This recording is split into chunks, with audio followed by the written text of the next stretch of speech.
Joe Conroy, alcoholic. I want to thank everybody for being.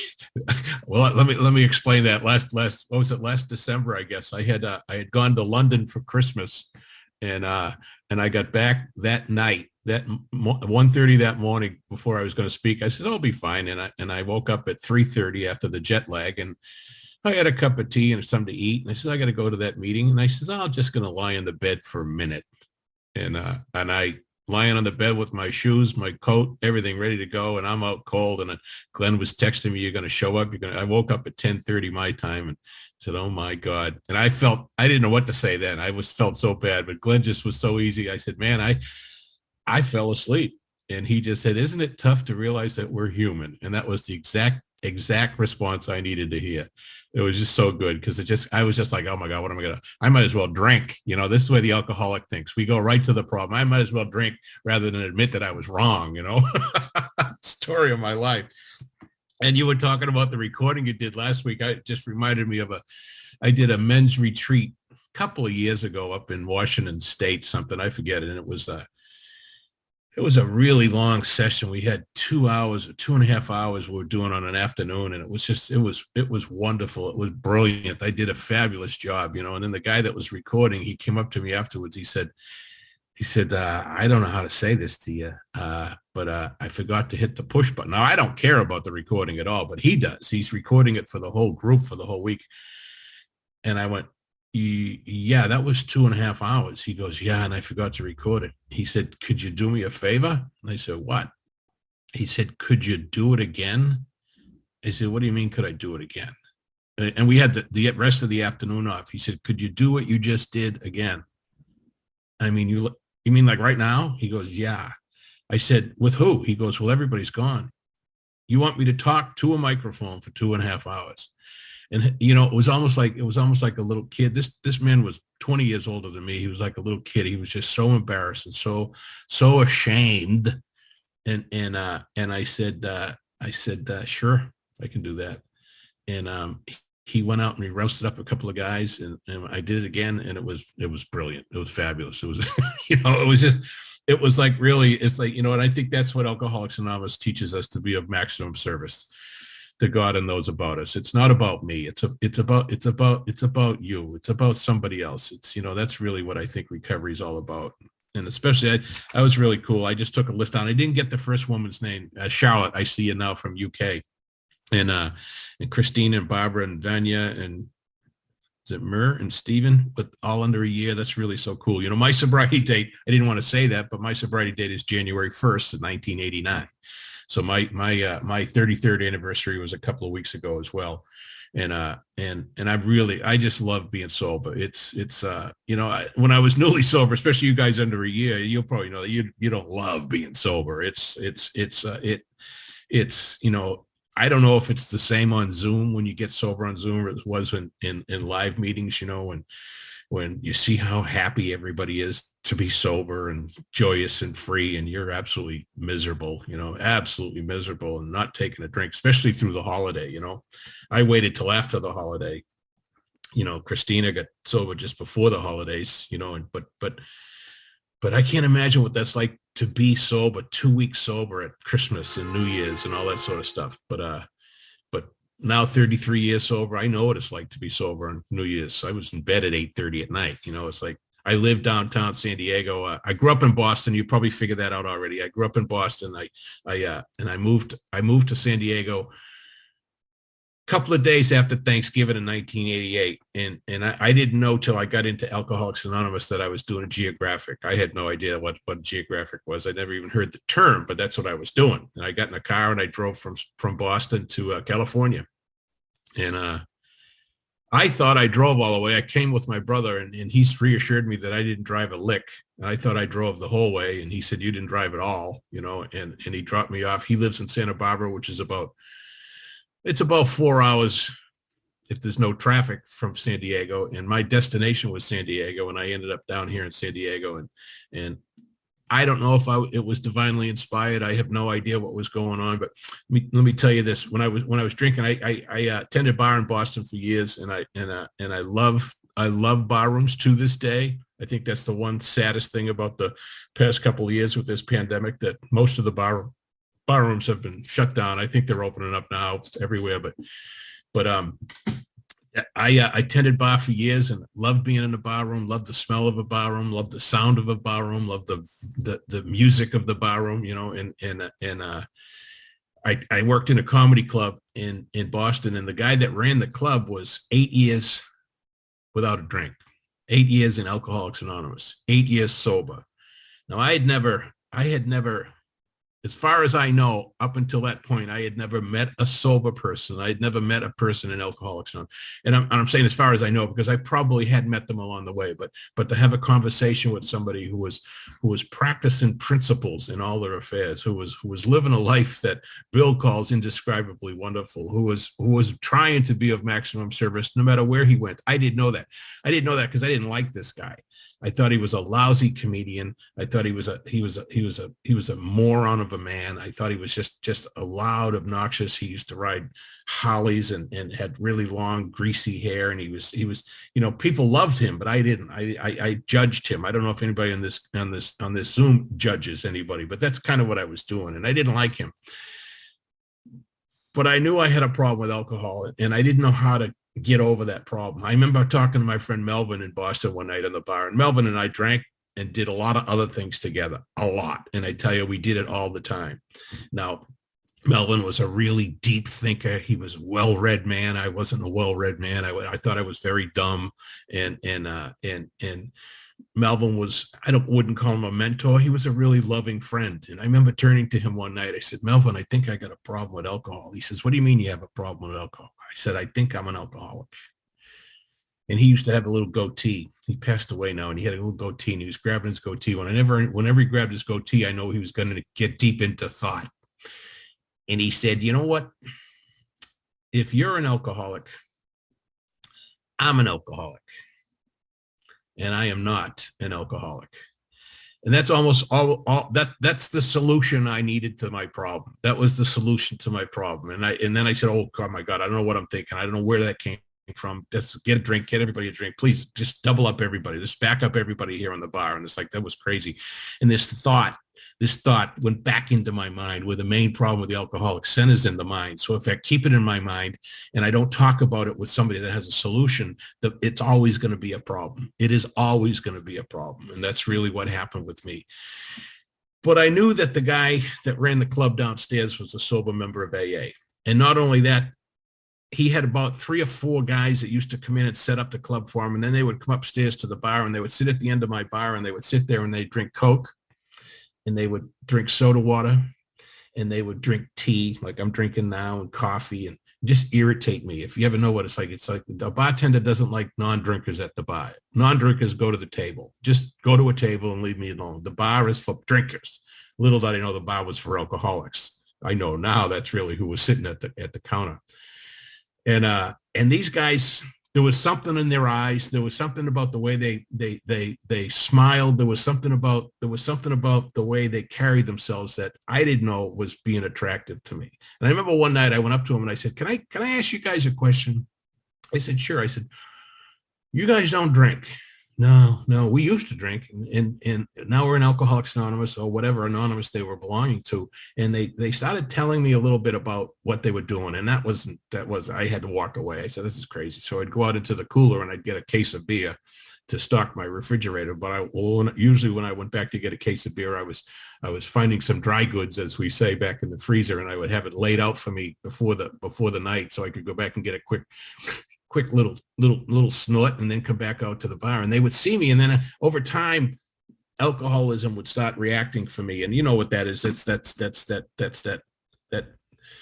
angst that Bill talks about in the 10th step, that uncomfortable feeling, the sweat on the brow, the reactions, the toxic reactions to a simple question like, how are you doing? What do you mean, how am I doing? It's none of your damn business, blah, blah, blah. This reaction, this over the top reaction to a simple question. And then I would go back and talk to them again. I said, at all? You guys don't drink at all. And they would smile and they go, how you doing, man? And you ask an alcoholic in his cups, how you doing? And there's no philosophical answer to that. There's no soliloquy. There's no Shakespeare that, it's like, I'm okay. I'm fine. The alcoholic's response in his cups is, I'm fine. I'm fine. And I would walk away and go back in, and then I would look at them from the end of the bar, and they would be smiling, and they had this uncomfortableness about them.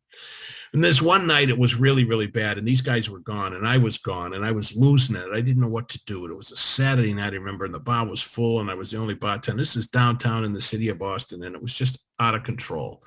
And nothing was working. The cooler wasn't working. The quick shots behind the bar wasn't working. That whole period of like trying to control and enjoy my drinking stopped. And I did not know what to do. And everybody was irritating me that night. And I didn't have a clue to what was going on in my life. And then I saw this moron Dick, who was the comedian that ran the club. He was leaving. It was after midnight. They closed the club at midnight. We were open till 1:30. And the bar was full, and everybody wanted everything. And I saw him walking out the door, and I yelled down the end of the bar, and it was a really long bar. And I said, Dick, I need to talk to you for a minute. He says, I got to go, man. I got to go. I got things to do. I got people to meet. And I said, Dick, I need to talk to you about something. And he says, I got to go. You should have talked to me earlier. And I don't know what I did, but it was the third time I said it. And I think AA comes in threes. The word help comes in threes, I think. And I said, Dick, I need to talk to you about something. And the way I said it, maybe it was the tone, maybe it was the surrender in my voice. I don't know. But he turned around, he went, oh, wow. And as he said that, it was almost like everybody in the bar stopped in that place they were at that time. They literally hands in the air, mouths open. It was almost like I was in like the hover deck or whatever it is in the old Star Trek, where it was just time stopped, with the exception of me and this guy Dick. And he came walking all the way down the bar. And it seems very dramatic, but this is what I remember. I don't know if this is really how it happened, but this is what I remember. He came walking down the bar and around the bar, and he came over. The bartender always has a partition between him and the outside. He says, what's going on? I says, I think I'm an alcoholic, Dick. It was 12:30 on a Saturday night with a full bar. And he was great. He was like Glenn was saying, it's nice to find out you're human. Dick said, boy, you picked a hell of a time to figure that one out. Your place is packed. And I go, man, what do I do? And he put his name and his number down I don't know if he put it on a napkin, if he put it on a card, or what he did. He said, call me when you get off work. Call me and we'll talk about this. He says, this isn't the time, but you reached out. I hope we can go do with something. And whew, I was better, man. It just all disappeared. You know that it all disappeared. And I turned around, I started serving everybody, and we closed the bar at 2:00 in the morning. And then all the non-regulars leave, and we lock the front door. And then it's an after hours club, an illegal after hours club till 6 a.m. when we're just hanging out and talking crap and all that sort of stuff. And I got home, and I'm taking stuff out of my pocket, and I see his number, and I can't stand this guy. I think he's a moron. Why do I have his number? Oh, yeah. I said, oh, Christ. Oh, Jesus. Call me anytime, 24 hours a day. I'm not going to do that. Pitch his number, and I better avoid this guy. It's like I was talking earlier. I might as well just keep drinking. I might as well move. I don't know what I'm going to do. I'm not going to avoid this. Jesus, I don't know what to do. This is crazy. I'm not going to tell anybody that I reached out to him. I can't stand this guy. Wow. So I would see him the next week, and I would quickly go back into the cooler. I would go somewhere else so he couldn't have a connection with me. And I neatly avoided him for quite a while. Then this one day I'm sitting out, I'm riding my bicycle out on the banks of the Charles River in Boston. And it was a Saturday or Sunday afternoon. I don't know what it is. And all these people were blocking the road. There was balloons and there was music, and there was all this really happiness going on. And they were in my way, when people are in our way. And I'm standing by a tree because I didn't know I was riddled with fear. And the way the big book talks about 100 forms of fear and self-delusion, I thought fear was just maybe going into battle or walking into a fire or something like that. But it's not. You know what the fear for an alcoholic is saying hi usually sometimes. The fear is going out in the world. The fear is like returning things to Costco. It's like admitting that we were wrong. Those are the fears that I believe we really get down to causes and conditions. So I'm standing by this tree far enough away so I could try to figure out what was going on. I'm always a figure outer. If I could just figure out what was going on, I'll be okay. And I'm standing there and I can't figure it out. It doesn't seem to make any sense. And I get this tap on my shoulder, and I turned around. It was this guy, Dick. He said, Joe, how you doing? I says, what do you mean, how am I doing? I get really kind of kind of toxic. What do you mean, how am I doing? You know, he says, how you doing with that little problem? What problem? What are you talking about? I knew what he was talking about. He says, that problem with alcohol. You admitted that, you told me that night that you had a problem. I said, Dick, you saw the bar. The bar was packed. I didn't have any help. Nobody ever gives me any help. It was crazy. I was having a bad night, blah, blah, blah, blah, blah, blah. And I just wanted, my arms crossed, my head went down. I wanted to just, don't tell me, don't talk to me. I want nothing you have. And then he did what I think is the probably the mystery of AA. He started to tell me his story, like I'm doing to you guys tonight. He started to tell me what he was like, what happened, and what he's like now. And the more he talked, the more I shut down. The more I resisted what was going on. And thank God he was practicing principles in his own. He picked up on my body language, you know, and then he said, he kind of stopped. I don't know how long it went on. I swear it was hours. You know, it was probably 2 minutes. It was, you know, the life of an alcoholic is always exaggerated. Everything is always exaggerated. And I don't know how long it went on, but he said, Joe, I don't know if you're done. What? I don't know if you admitted that you probably had a problem with alcohol, but I don't know if you're done. He said, I don't know. He said, you know, I'm an alcoholic. I've been sober 8 years. All the guys that work for me are alcoholics, and they all go to a program called Alcoholics Anonymous, and they practice some principles and all of it. And he started telling me something about something, and I didn't really know. But then he said, Joe, I don't know if you're done drinking, and I don't know if you're an alcoholic, but he says, I do know that there will come a time when you are done drinking and you have some power greater than yourself for help. You'll probably never have to have another drink as long as you live. I didn't really want to hear that. That's the solution. You know, that is the solution. And it's like, I knew what the problem was, but I hadn't admitted that. I had admitted to my innermost self that I was an alcoholic. And then I heard the solution. And if you give somebody a solution before they can admit the problem, it's really difficult to actually admit the problem. So my solution to his solution was to move out of the city of Boston. Because I had been discovered. I had admitted that I had a problem. I said, oh my God, I can't do this again. I can't go forward with my life.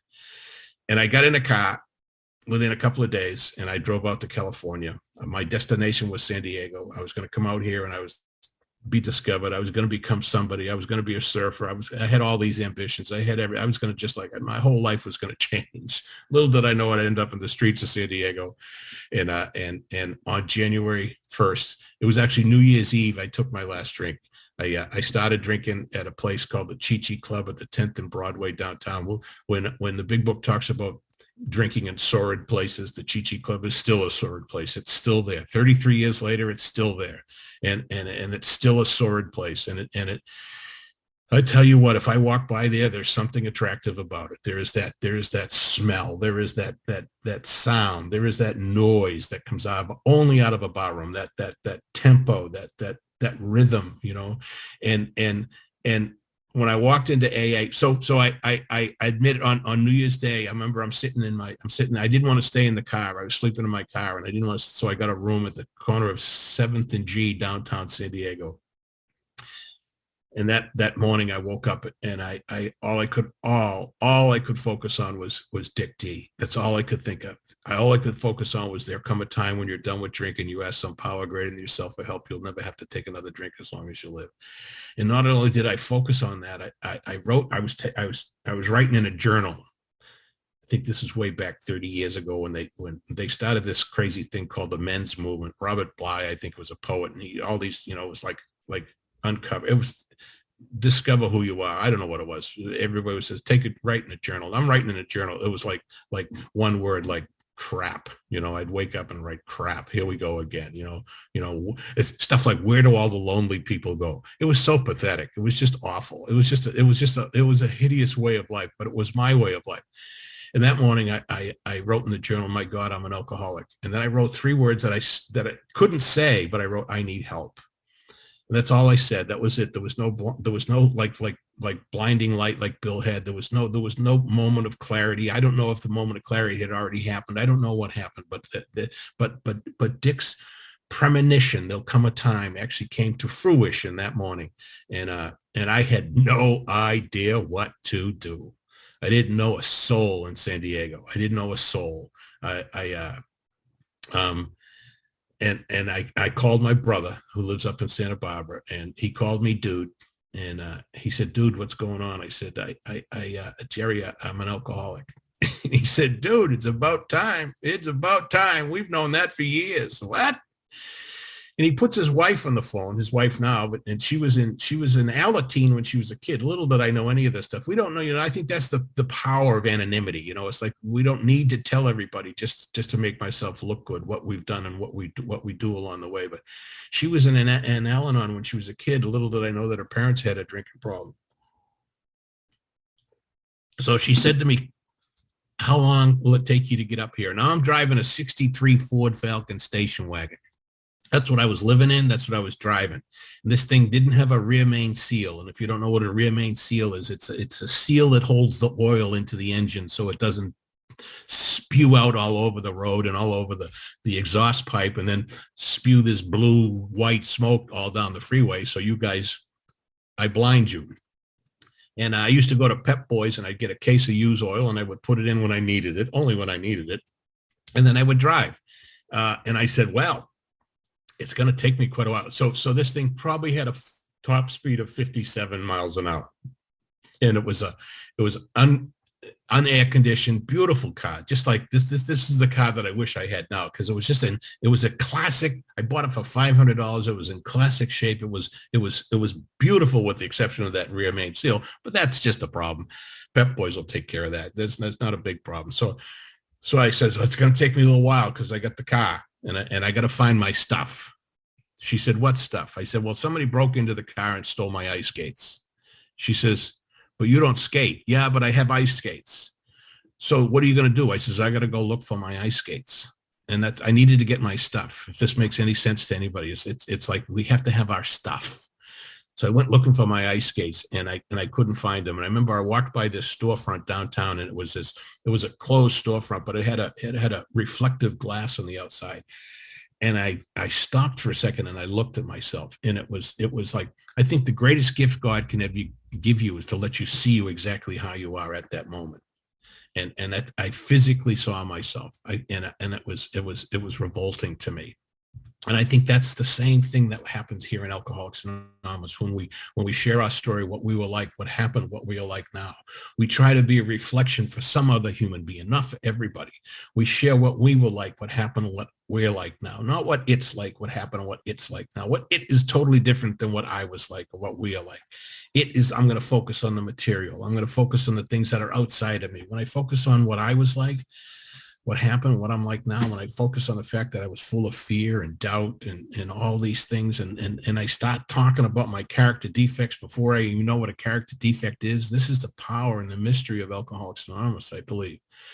And when I saw my reflection in that mirror, and I was appalled at what I saw, and I got in the car and I drove up to Santa Barbara. And it took forever. And not only did it take forever, and people were going by because the oil was pouring out the back, and people were going by blowing the horn, and I'm giving them the finger. It's leave me alone. It's nothing wrong with you. Shut up, yeah, you and your little Jaguar, blah blah. Judging all the way up there, and had this huge steering wheel. These old cars had these huge steering wheels, and I'm listening to an AM radio, and it's just awful. And the red light would be going off, and the engine light because it's getting really low on oil, and it's just flashing. It just reminded me like of what's it like to be new in AA. It's like danger, danger, danger. Go to a meeting, pull over, fill up, get some oil, relax, stop, relax, listen. Oh my, danger, danger, danger. And I'm just like, I'm driving all of it, and I finally get up there. And my sister-in-law said, we have an appointment for you down at the central office. There's a gentleman there named Howard that's going to help you. And I was like, my God, an appointment. This is great. Thank God I have an appointment. I've been waiting for an appointment all my life. And I went down to the central office, and I'm sitting in this chair, and this man named Howard was rocking in the chair. And I don't know, I'm talking about attraction again and again and again, but this is really, so I'm sitting in this chair. I'm sweating. I'm uncomfortable. I'm miserable. And he's sitting in this chair, and he's rocking back and forth, and he's got a smile on his face, and he's saying hello to everybody that's coming in the room.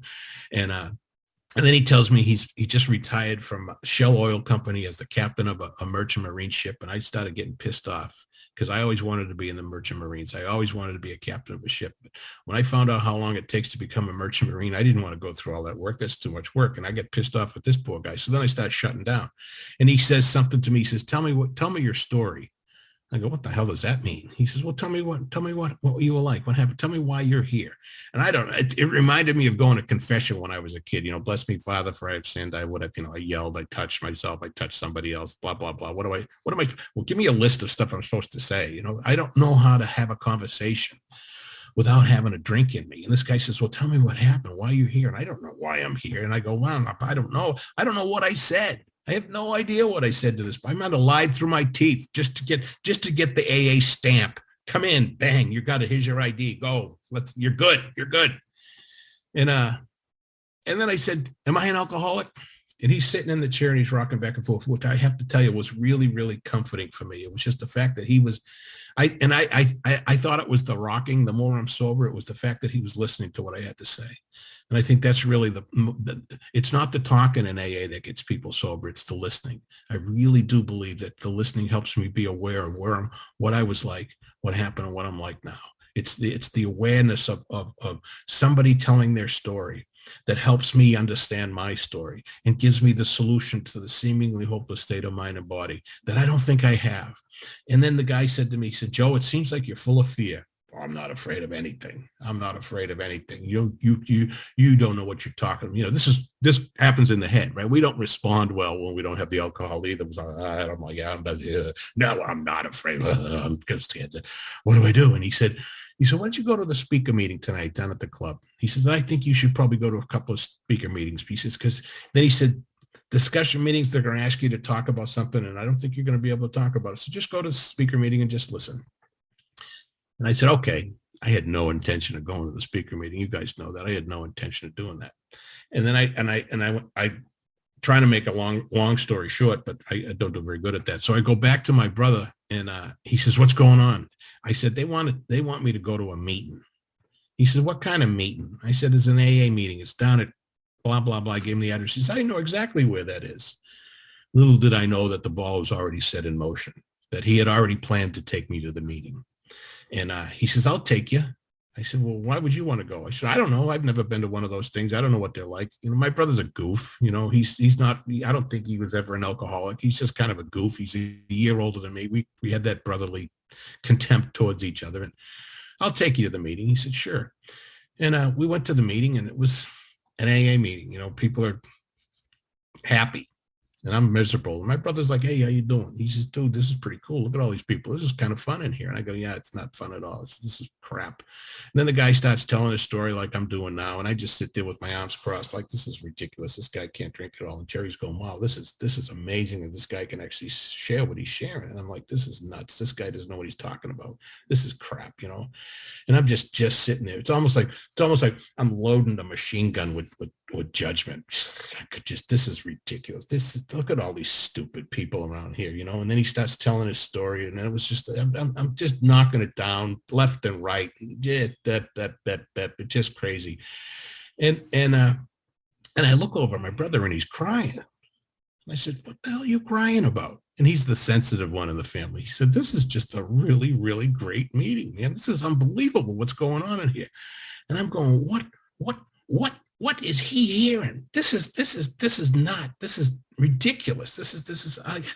God, I can't get out of here fast enough. Oh my God. If this is what I have to, if this is what Alcoholics Anonymous is, if I have to endure this sort of trauma for the rest of my life, I'm like, well, and I didn't say a word, right? I'm just like, yeah, it's great. So then they closed the meeting, and then they said, okay, now we're going to finish the meeting with the Lord's Prayer. And I knew this was the hook. I said, oh, here we go with the Lord's Prayer. They're going to be banging tambourines here any minute now. And I'm like, oh my God, this is crazy. And then we're sitting there in the middle of the room, and all these people disappear.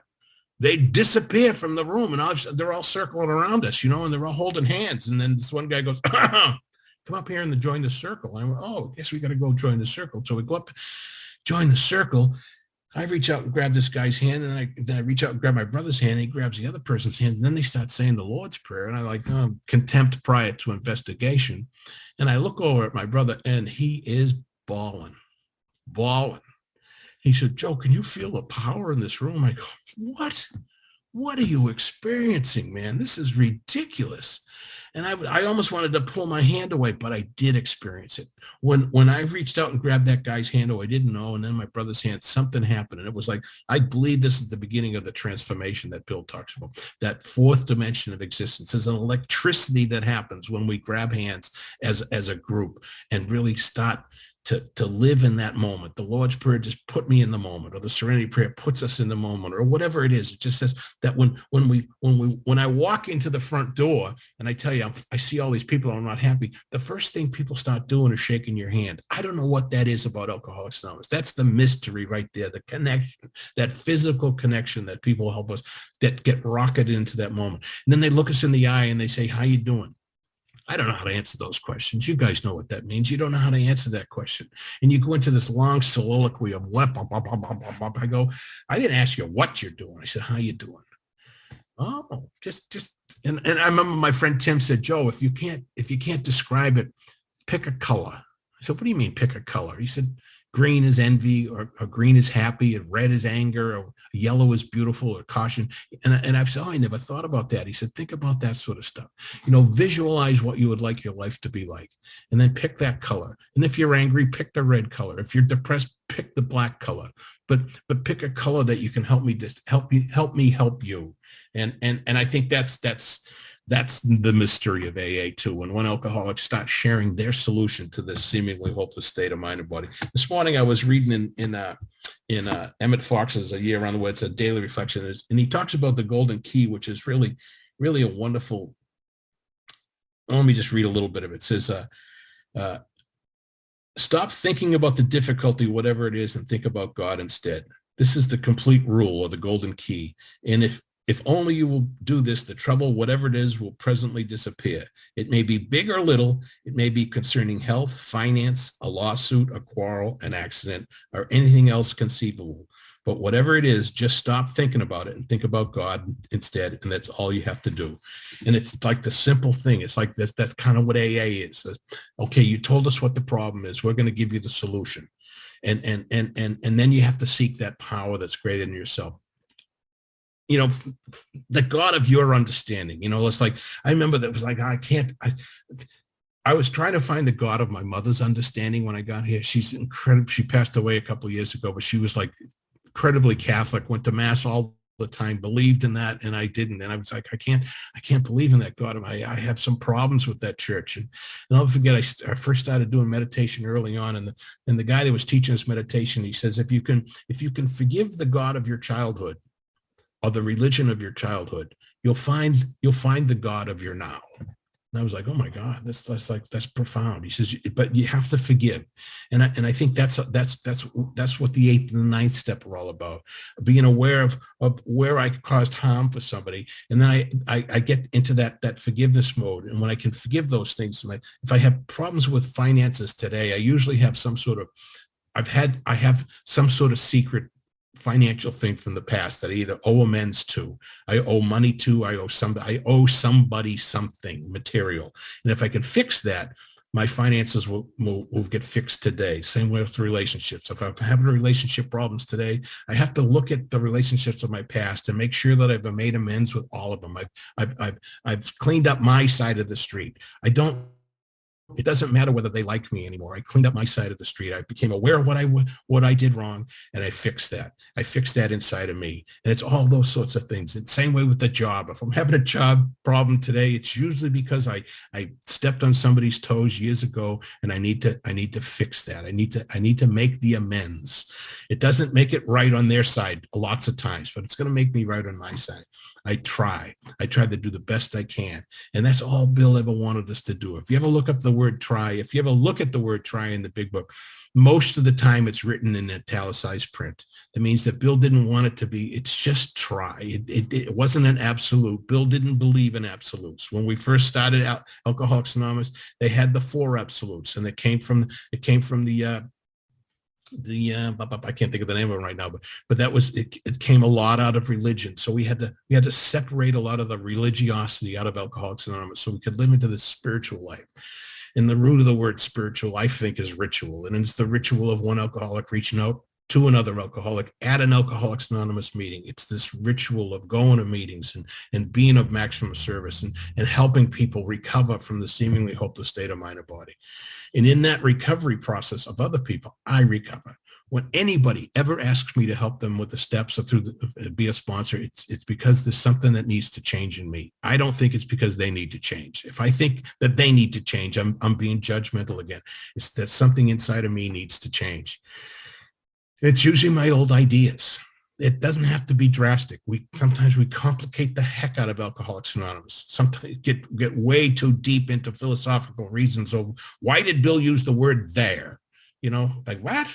Sometimes we get into this long philosophical discussions of the way the big book was written, and the big book was written the way it was written, when it was written by a person who was written, just so someday some boob down in San Diego that moved out here from Boston could open that book and had never read a book in his life because it was too complicated for me, and it was written in simple terms. And I get down to causes and conditions. It's the first line in the 12 and 12 and the step, the first line in the 12th step in the 12 and 12 says, joy of living is our code, but action is the key word. And every one of us comes in here not very joyful and not really wanting to do anything but just show up. And we show up, we sit down, we shut up. We sit there with our arms crossed. We sit there with our judgment going. And there's a room full of 100 people, whatever it is, and I hate 99 of them. I hate them, can't stand them, don't like anything about them. Want to get out of there faster than ever I could. And then some moron on the other side of the room sees my head down, or sees my head shaking, or sees my arms crossed. And that person goes, wow, thank you, God.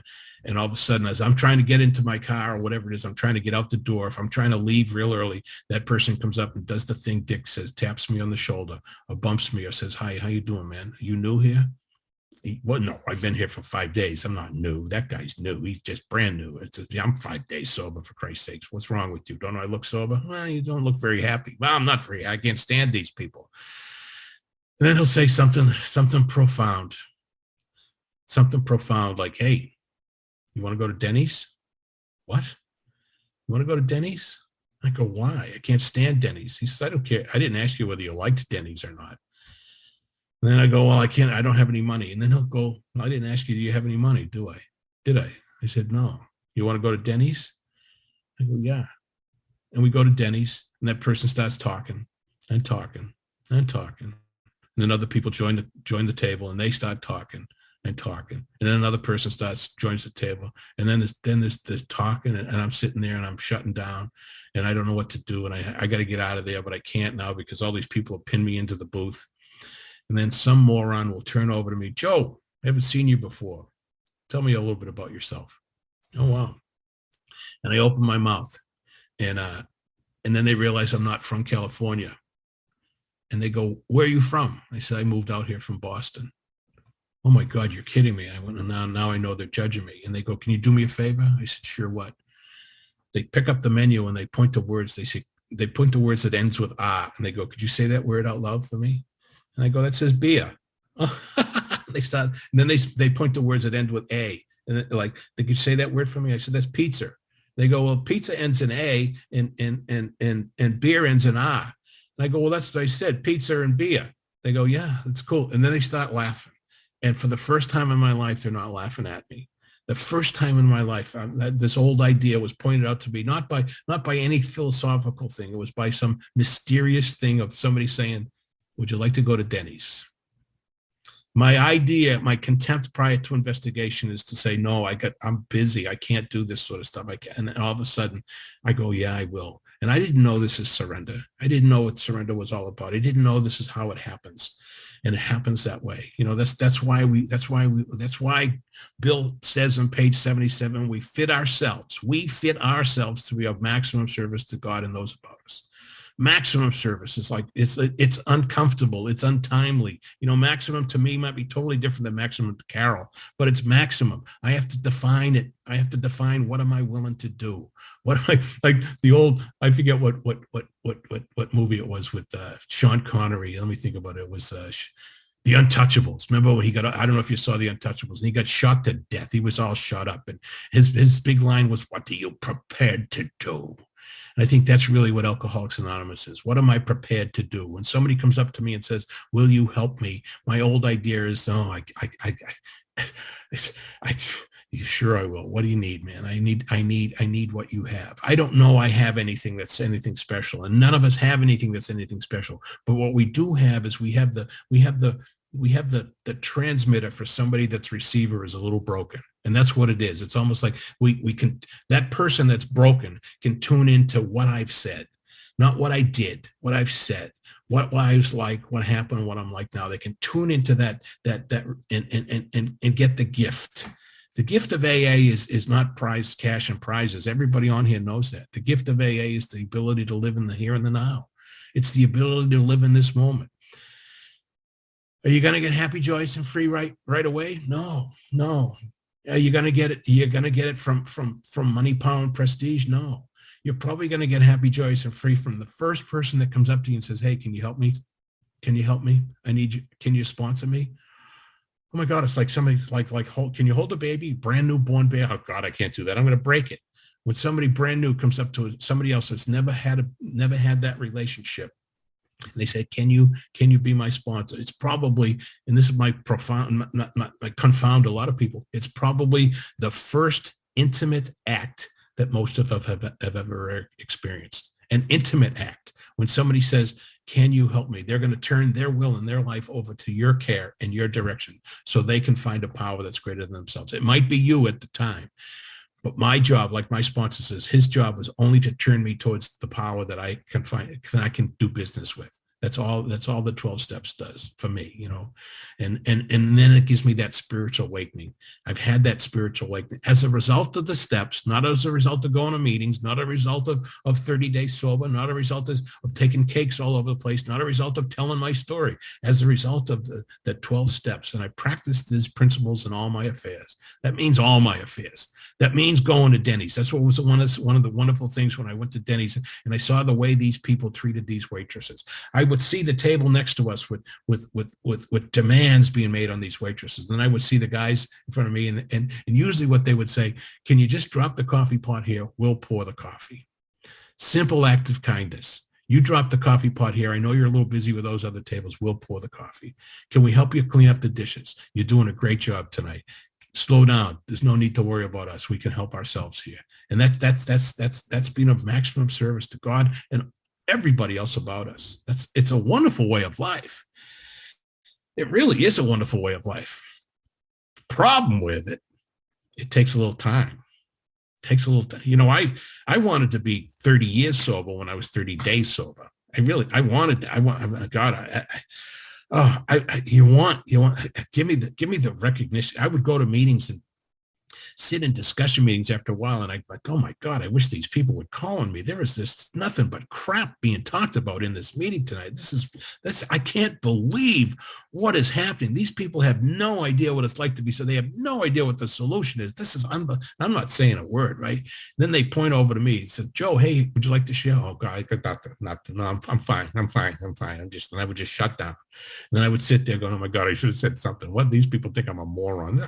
I'll never come back to this meeting. I might as well drink. Jesus, I wish I had a gun. Oh my God, I can't believe this sort of stuff. And then I'd be walking to the car, being ready to kill myself, and somebody come up and put their arm around me. How you doing, man? Oh, Jesus, I can't believe hey, it's going to be okay. It's going to be okay. Probably the greatest thing you can ever say to somebody who's struggling with alcoholism, it's going to be okay. You don't have to say you need to do this, and this, and this. Say you're going to be okay, man. You want to go to Denny's? Oh, geez. You know, and all of a sudden something happens. I think Denny's probably got more people sober than Alcoholics Anonymous did. I really do, you know, because that's where that miracle, the miracle and the mystery of one alcoholic reaching out and touching and talking to another alcoholic takes place. If you don't think this deal works, all you got to do is try it. I know there's a lot of people here that are fairly new and people from out of the country. If you don't think the deal works, try it. And if you don't think God will help, find the God that you will help with you. You know, forgive that God of your childhood, that church of your childhood, that religion of your childhood, so you can connect to the power that's here. The power. Bill said, deep down inside of every man, woman, and child is the fundamental idea of God. The fundamental idea of God. I heard once that word fundamental has messed up a lot of people because it kind of conjures up religion, right? but this guy broke it down. He said, Joe, think about the word fundamental. I go, well, yeah, what about it? He goes, there's two words in there that pick you up pretty good. One is fun. The other one is demental. I went, demental? You go, yeah. The main problem with the alcoholic centers in his mind, the mental idea that you're not going to be able to recover from this seemingly hopeless state of mind. Have some fun. Listen to the music of AA till you can understand the words, and you get rocketed into that fourth dimension of existence. And if you don't think AA is going to work, all you got to do is try it. All you got to do is try it. So, wow, I'm done. Glenn, I got to thank you so much for asking me to come back. It really, it's made my day, and everybody else that's here. Peace.